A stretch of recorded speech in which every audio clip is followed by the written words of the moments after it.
Hello everyone, हम chapter 1 linear equation in two variables पढ़ रहे थे। आज हम पढ़ रहे हैं एप्लीकेशन ऑफ साइमल्टेनियस इक्वेशंस। अभी हम डायरेक्ट प्रैक्टिस सेट 1.5 से स्टार्ट करते हैं। फर्स्ट क्वेश्चन कहता है टू नंबर्स डिफर बाय 3, मतलब ऐसे कोई नंबर्स है उनका डिफरेंस है 3। The sum of twice the smaller number and thrice the greater number is 19। ठीक है, तो इसका मतलब इसमें एक स्मॉलर नंबर है और एक ग्रेटर नंबर है, और हमें क्या पता है कि अगर पॉजिटिव नंबर है यहाँ उनका रिजल्ट, मतलब ग्रेटर नंबर से स्मॉलर नंबर माइनस किया होगा तब जाके पॉजिटिव नंबर आया, राइट। क्योंकि अगर स्मॉलर नंबर से हम ग्रेटर नंबर माइनस करेंगे तो हमें क्या पता है नेगेटिव में आएगा नंबर, तो ये नेगेटिव आता था, राइट। सो हमारे केस में क्लियरली बोला है कि उनका डिफरेंस 3 है। इसका मतलब क्या हुआ कि जो भी ग्रेटर नंबर है, मतलब जो बिग नंबर है, minus the small number is 3। पहले ये रफ में सॉल्व करते हैं, इसलिए मैंने ऐसे ही लिख दिया है, हम लोग उसको बाद में प्रॉपरली सॉल्व करेंगे। अब सेकेंड सेंटेंस है द सम ऑफ, मतलब किसी का तो सम हो रहा है, अब किसका हो रहा है, कितने जनों का हो रहा है वो नहीं पता, वो आगे बढ़ेंगे। The sum of twice the smaller number, twice मतलब 2 टाइम्स, स्मॉलर नंबर समझो हमने एस लिया है तो 2 टाइम्स एस है ना, ट्वाइस मतलब 2 times S, and thrice the greater number, greater number जी अगर हमने लिया तो thrice of greater number is 19, ऐसे कहा है।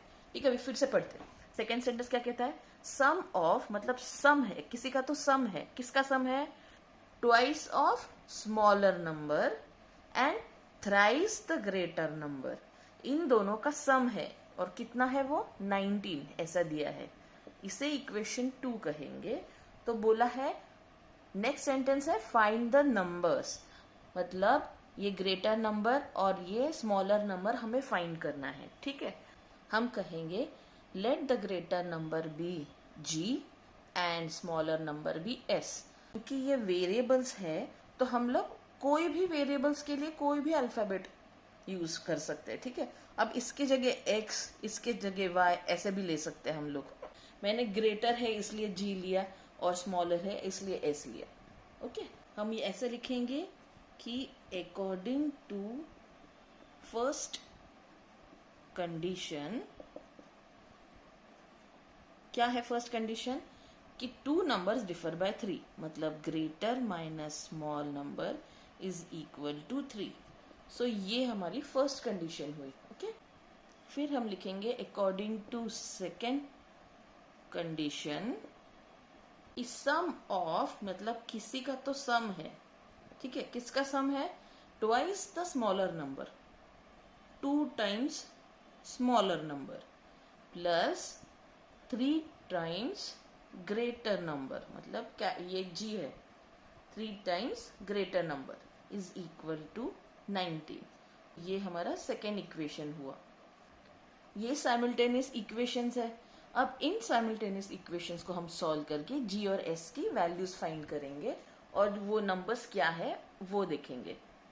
अब इन दो इक्वेशंस को हम लोग ठीक से लिखेंगे, मतलब ये वाला equation 3g plus 2s is equal to 19। ठीक है, ये है सेकेंड इक्वेशन, क्योंकि मैंने इसी को ऐसे लिखा है। अब इसे अगर मैं सॉल्व करती हूँ डिटर्मिनेंट मेथड से तो कैसे आएगा देखते हैं। डिटर्मिनेंट में क्या करते हैं हम लोग, दोनों वेरिएबल्स के कोएफिशिएंट लिखते हैं। यहाँ कुछ नहीं मतलब 1, यहाँ भी -1 क्योंकि माइनस है, यहाँ है 3, यहाँ है 2। ठीक है, फिर डी जी क्या होता है, जी का जो कोएफिशिएंट है वो रिप्लेस हो जाएगा किससे, कांस्टेंट से, तो यहाँ आएगा 3 और यहाँ 19, और यहाँ जो है वैसे ही रहेगा। तो अब डी एस क्या रहेगा, एस का जो डी वाला डिटर्मिनेंट है उससे एस के कोएफिशिएंट निकल के कांस्टेंट आएंगे, मतलब ये सेम होगा, तो 1 3 और यहाँ 3 19। अब इसे सॉल्व करते हैं, तो 2 इंटू 1 2 माइनस 3 इंटू -1 इज -3, तो कितना हुआ ये 5, ठीक है, मैं शॉर्ट में सॉल्व कर रही हूँ, आपको प्रॉपरली सॉल्व करना है। यहाँ 3 2 ज़ा 6 minus 19 into minus 1 minus 19 25। 19 into 1 is 19 minus 3 3 ज़ा 9, तो 19 माइनस 9 इज 10। सो जी कितना होगा, d g by d, which is equal to, d g क्या है हमारा 25 डिवाइड बाय डी है 5, तो जी मिला 5। सो वैसे ही एस कितना होगा, d s by d, d s कितना है 10 डिवाइड बाय डी कितना है 5 इज इक्वल टू 2।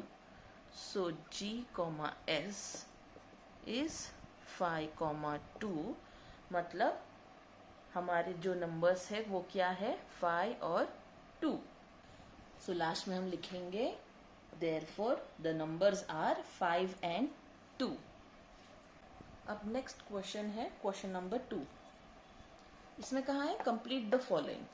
ठीक है, यहाँ क्या दिया है, यहाँ कहा है कि ये एक रेक्टेंगल है। ठीक है, कहाँ लिखा है आई एम अ रेक्टेंगल, और यहाँ कुछ एक्सप्रेशंस दिए हुए हैं, और यहाँ कहा है find the values of x and y. ठीक है, एक्स और वाई वाले एक्सप्रेशंस है, तो एक्स और वाई ढूंढना है। And find my perimeter and area. Okay, तो ये जो रेक्टेंगल है उसका पेरीमीटर हमें फाइंड करना है एंड एरिया। तो टोटल हमें क्या क्या फाइंड करना है, x y perimeter and area. ठीक है, इतनी सारी चीजें हमें फाइंड करनी है। पहले तो इन एक्सप्रेशन को इक्वेशन फॉर्म में लाना है और इन्हें सॉल्व करना है। ठीक है, फिर इन्हें सॉल्व करके क्या मिलेगा, हमें एक्स और वाई की वैल्यू मिलेगी। एक्स और वाई की वैल्यू मिल गई तो हमें लेंथ और ब्रेथ पता चल जाएगा, उससे हम पेरीमीटर और एरिया फाइंड करेंगे। ठीक है, सो लेट्स स्टार्ट। सो हमें पता है कि जो रेक्टेंगल होता है उसके लेंथ सेम होती है ना, कॉन्ग्रुएंट होता है ये। सो इसकी अगर 5 है इसकी भी 5 होगी, इसकी अगर 4 है तो इसकी भी 4 होगी लेंथ। ठीक है, तो अभी हमें तो एक्सप्रेशन दिया हुआ है, राइट। एक्सप्रेशन के हिसाब से अगर लेंथ में देखा जाए तो ऊपर 2x प्लस वाई प्लस 8 लिखा हुआ है, तो उसे हम लोग कैसे कर सकते हैं कि 2x plus y plus 8 is equal to, ये एक लेंथ है रेक्टेंगल की और उसके ऑपोजिट भी लेंथ है, सो 4x माइनस वाई है वो।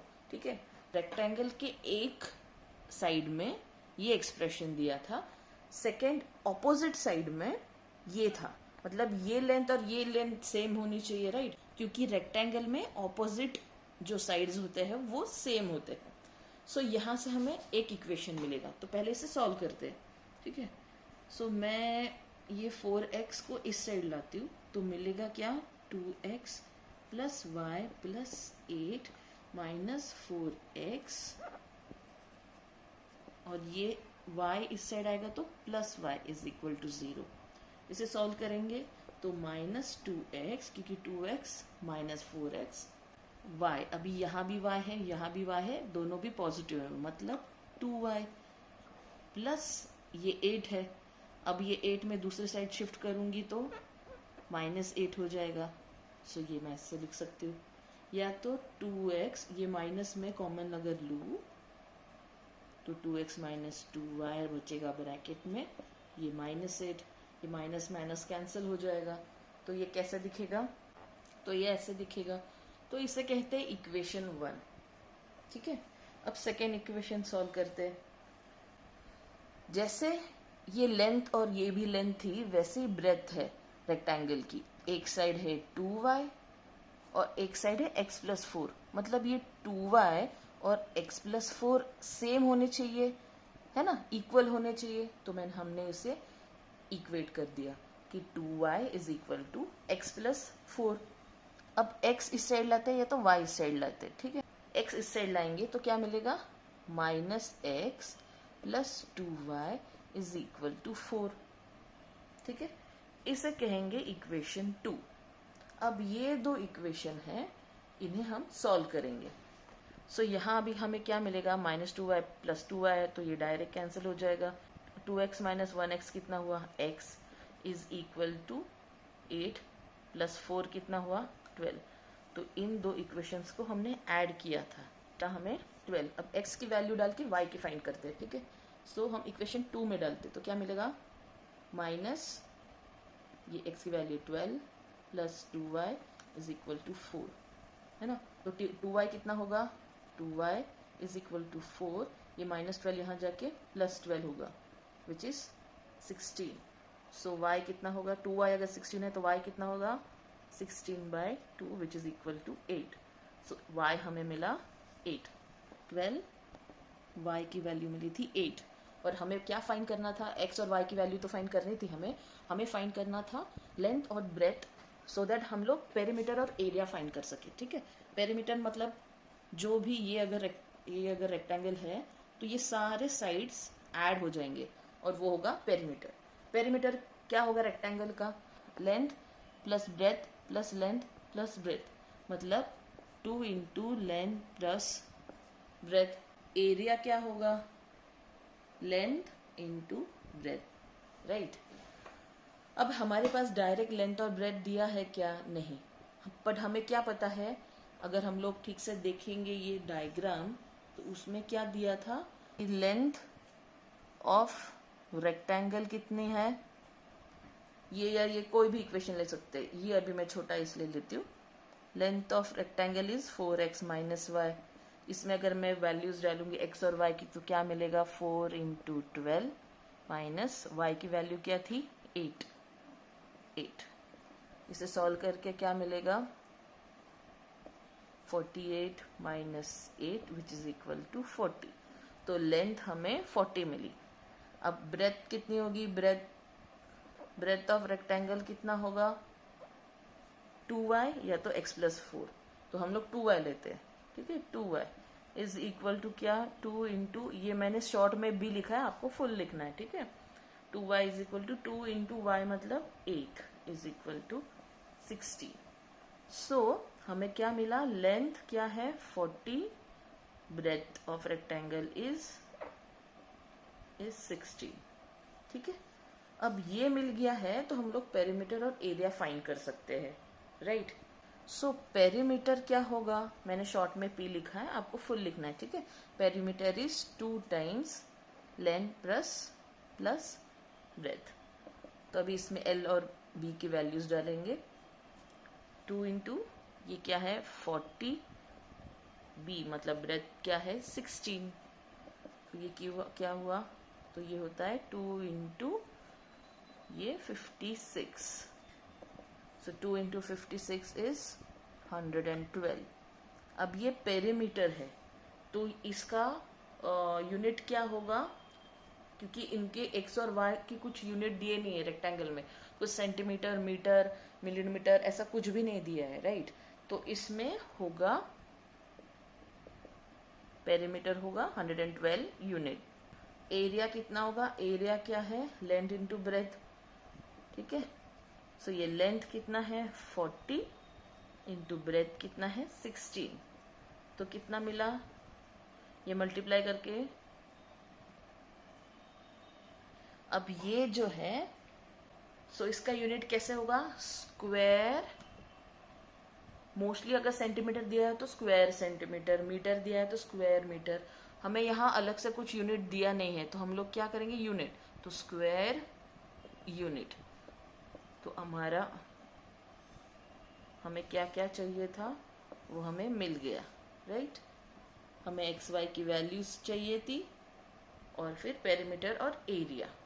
बट ये पेरीमीटर और एरिया किससे हम लोग फाइंड कर सकते हैं, लेंथ और ब्रेथ से ही फाइंड कर सकते हैं।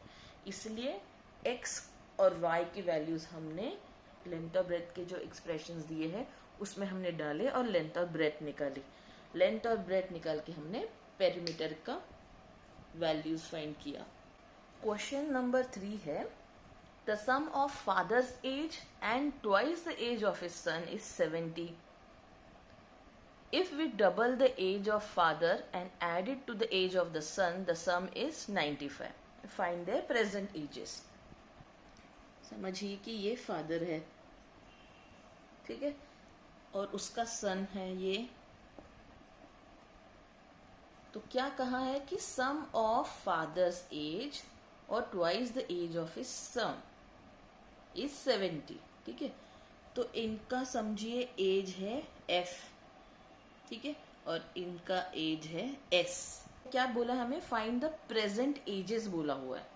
सो sum of father's age and twice the age of his son is 70, मतलब ये प्रेजेंट एज के बारे में बोल रहे हैं। ठीक है, तो ये अगर प्रेजेंट एजेस है तो फर्स्ट कंडीशन हमारी क्या क्या होगी, सम ऑफ मतलब किसी का तो कोई तो चीजों को ऐड किया है। ठीक है, किसका, सम ऑफ किसका, फादर्स एज। फादर्स एज क्या है, f, तो f लिखेंगे। एंड देखिए एंड है, ठीक है, मतलब ये और कुछ तो ऐड हो रहा है, तो ये और क्या ऐड हो रहा है, एंड के बाद पढ़ेंगे twice the age of his son. Son की एज क्या है, s है, तो twice the age of son क्या दिया है हमें, 70 है बोला है। ठीक है, फादर की एज एंड ट्वाइस द सन की एज इज 70। सो तो f प्लस 2s इज 70। ये हमारा फर्स्ट इक्वेशन है। सेकेंड सेंटेंस क्या कहता है, if we double the age of the father. ठीक है, डबल करते हैं, double the age of father मतलब ये क्या होगा, 2f। ठीक है, and add it to the age of his son. Father की एज डबल है एंड इसको हम ऐड कर रहे हैं सन की एज में। सन की एज चेंज नहीं करने बोलिए कुछ भी, s है सन की एज, तो हम क्या करेंगे कि सन की एज तभी s ही है, तो ट्वाइस ऑफ फादर एज, मतलब if we double the age of father तो वो क्या होगा, 2 इंटू जो भी एज है ना, and add it to age of his सन।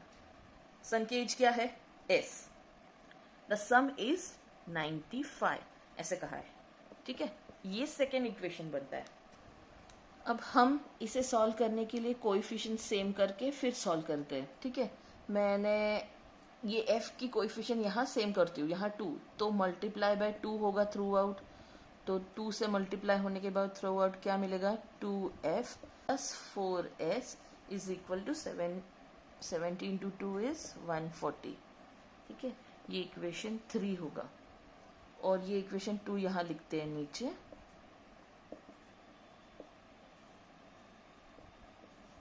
अब इन दोनों को सॉल्व करेंगे, ये दो इक्वेशंस को, तो हमें क्या मिलेगा, ये 2f है, ये भी 2f है, तो हम लोग माइनस करेंगे, मतलब इक्वेशन 2 को माइनस करेंगे 3 से, क्यों, सारे साइंस ऑपोजिट हो। ओके, इससे क्या मिलेगा, ये कट हो जाएगा, 4s माइनस 1s कितना होगा, 3s, राइट, यहाँ कुछ नहीं है मतलब 1 है ना, तो 4s minus 1s is 3s is equal to 45। So s कितना होगा, 45 by 3 which is equal to 15। s मिला हमें 15। अब हमें फाइंड करना है f, तो हम इधर वैल्यू डालते हैं, फर्स्ट इक्वेशन में s की वैल्यू डाल के f की वैल्यू फाइंड करते हैं। So f plus 2 into 15 is 70, so f plus 30 is equal to 70। So ये सॉल्व करेंगे तो हमें f मिलेगा 40। सो सन की एज 15 है और फादर की एज 40 है। सो हम क्या लिखेंगे लास्ट में, therefore the age of father is 40 years and the age of son is 15 years। ठीक है, ये है हमारा सॉल्यूशन। इस बार हम सॉल्व्ड क्वेश्चंस नहीं कर रहे हैं, उसकी सीरीज अलग से बनी जाएगी। Thank you so much for watching this video. अगर आपको ये वीडियो पसंद आया तो लाइक और सब्सक्राइब जरूर कीजिए। Bye bye.